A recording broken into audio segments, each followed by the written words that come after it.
I moved into my car and reached out for help. Nobody responded. No one has to help, but it still hurt. I was eating TV dinners, waking up to bug bites, and drenched in sweat. Things got better, but I'm still in the car. Follow to see if I do. You just don't want to admit it, but van life equals housing crisis. This isn't a vibe, and this is not freedom. This is what happens when housing collapses and survival becomes illegal. Millions of us are being pushed to live into vehicles just to survive. And cities are treating us like shit. And for most of us, van life is the last resort. And we're being hunted for. I don't think van life is going to last for the next 5 to 10 years. This is the part no one wants to say out loud, that van life is the new face of homelessness. And I'm not talking about the kind you ignore on the freeway ramp. I'm talking about the kind you envy on Instagram, without even realize that most of us are barely hanging on. Rent is unattainable, wages are stagnant, and the price of just living, even simply, has skyrocketed. Most people aren't choosing this life because it's cute. They're choosing it because they don't have an alternative. But instead of compassion, we get harassment. And instead of services, we get surveillance. And we certainly don't get safety, we get ticketed or towed or jailed for sleeping in our own property. I've said it before and I'll say it again, that city ordinances are being put into place to criminalize living in your vehicle. Even if your van is insured, even if it's spotless, self-contained, all that, doesn't matter. They don't want to see you because you are their failure, made entirely too visible. And the few who do glamorize it, they're helping the cities crack down on us because we're not the right kind of van life for them. If we're not brand safe, we're broke. And they want us gone. So even with all the bougie Sprinter vans, van life isn't a trend. It is the front line of America's housing disaster. And if you're not scared yet, you're not paying attention. Hospital parking lots are the new apartments and the new campsites. See a couple co-campers out here. The rest of them not bothering.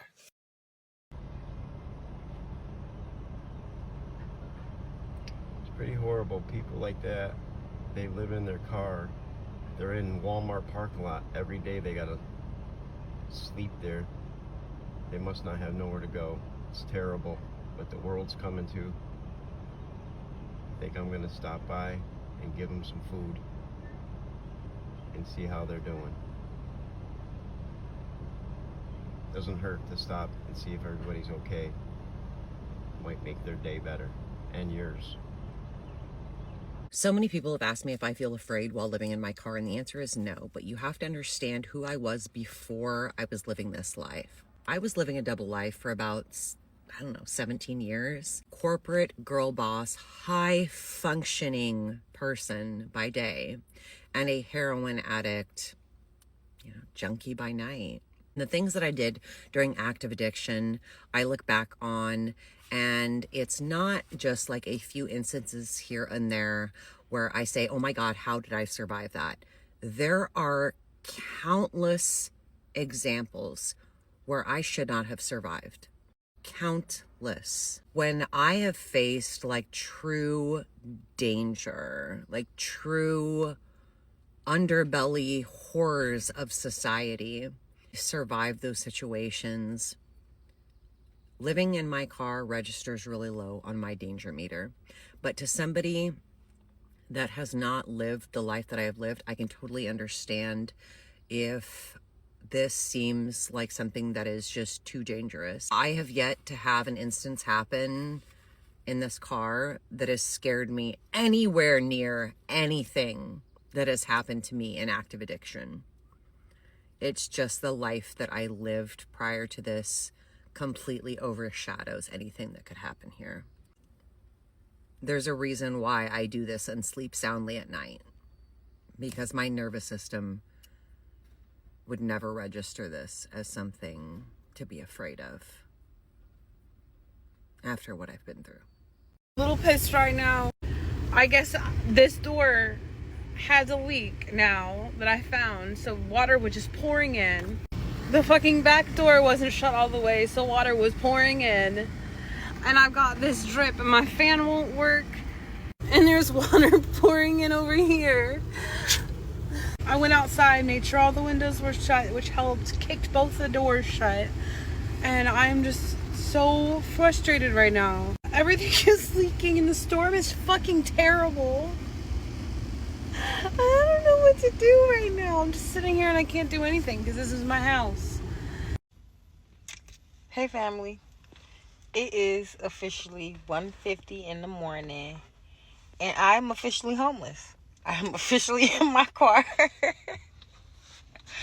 I am officially in my car at the gas station because I had to come and get some wraps because it just hit me. Reality just hit me. I have nowhere to fucking go. It's 1 o'clock in the morning. Everybody I know is asleep, so I guess this will be the first day I'm thugging it out in my car. So I do got a car full of stuff that needs to be gonna need to be dropped off in the morning. So I guess I'm gonna pull up somewhere in the facility where my first drop at, and I believe that is my best friend's house. I got a bag of stuff that I will be delivering to her house first thing in the morning. Yeah, so I'm gonna roll up and thug it out. There you have it. So people are quietly moving into cars, and they're trying to live the best way they can. And it's to the point where in one of the clips they said like van life or car life is the new face of homelessness. How you're living kind of plays a part, you know, because if you're doing anything in the way of van life or car life, you got to be very resourceful, you know, to live comfortably, right? And you know, you see a lot of these videos online on how people make these extravagant builds. You know, they may have like the resources or know-how, but it's a lot of people just kind of winging it.